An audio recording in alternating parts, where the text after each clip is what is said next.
اللہ فرماتا ہے فَإِن لَّمْ تَفْعَلُوا فَأَذَنُوا بِحَرْبٍ مِّنَ اللَّهِ وَرَسُولِهِ، اگر تم نے سودی کاروبار نہیں چھوڑا، اگر تم سودی کاروبار کرتے رہے، فَإِن لَّمْ تَفْعَلُوا فَأَذَنُوا بِحَرْبٍ مِّنَ اللَّهِ وَرَسُولِهِ، تو اللہ اور اس کے رسول سے جنگ کرنے کے لیے تیار ہو جاؤ۔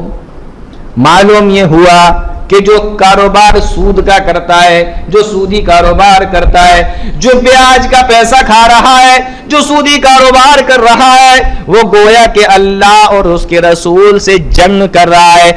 آسمان سے آواز آتی ہے قال اللہ قد فعلت، جا میں نے ایسا بھی کر دیا۔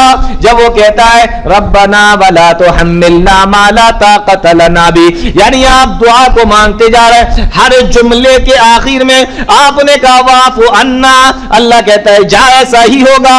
آپ نے کہا واغفر لنا، ہماری مغفرت فرما دے، اللہ نے کہا کہ جا تیری مغفرت فرما دی۔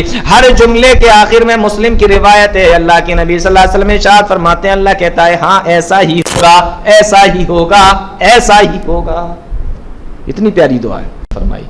فرمایا مثل الذین ينفقون اموالهم فی سبیل اللہ کمثل حبۃ انبتت سبع سنابل فی کل سنبلۃ مئۃ حبۃ، اللہ کے راستے میں خرچ کرنے کی مثال اس طریقے سے کہ جیسے آپ نے 1 روپیہ خرچ کر دیا، اس کی مثال سن لو۔